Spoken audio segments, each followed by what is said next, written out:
2 buwan bago ang kauna-unahang BARM elections. Nakatakda ng simula ng pag-iimprenta sa mga balotang gagamitin sa final testing and sealing.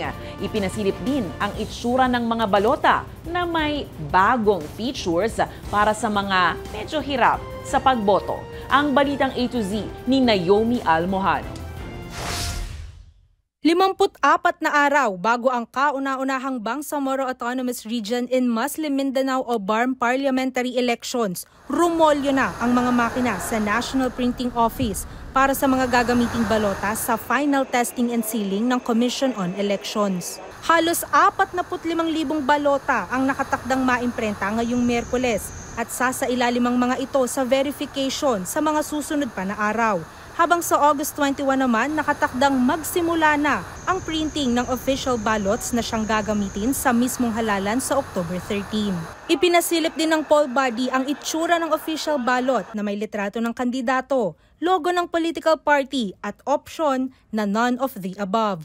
Layo nitong padaliin ang pagboto ng mga nasa vulnerable sector. Ang katwiran po nila dyan ay para makatulong sa ating mga kababayan na maaring merong hirap o challenge sa pagbasa. Samantala, bagamat kumpiyansa ang poll body na tuloy ang eleksyon sa October 13 at handa lahat ng kanilang mga makina at tauhan, may ilang pangamba pa rin dahil papatak sa panahon ng tag-ulan at pagpasok ng mga bagyo ang araw ng botohan. Nasanay tayo ng eleksyon Mayo, summer, walang bagyo. Pero ito po'y gaganapin ng kalagitnaan ng Oktubre. Sinisiguro na yung pagde-deploy ay hindi maabala ng anumang pagbagyo at pagbaha.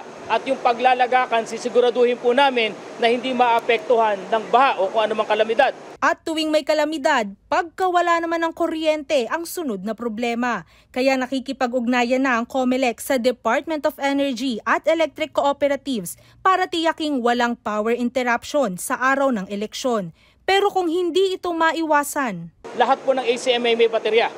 Lahat ng Starlink na gagamitin natin pag-transmit ay may power stations. Paglilinaw din ng komisyon, posibleng alisin na sa COMELEC control ang Buluan sa Maguindanao del Sur at Datoo din Sinsuat sa Maguindanao del Norte dahil payapa na ang lagay sa mga naturang lugar.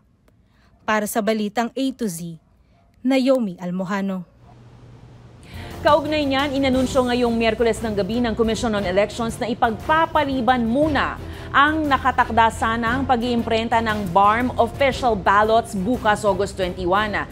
Kasunod nga ito ng pagpasa sa third at final reading ng Bangsamoro Transition Authority Parliamentary Bill No. 351. Ibig sabihin ay i-redistribute ang 7 seats na original na para sa Sulu dapat. Magiging 80 na ang parliamentary seats na pupunan sa eleksyon sa October 13.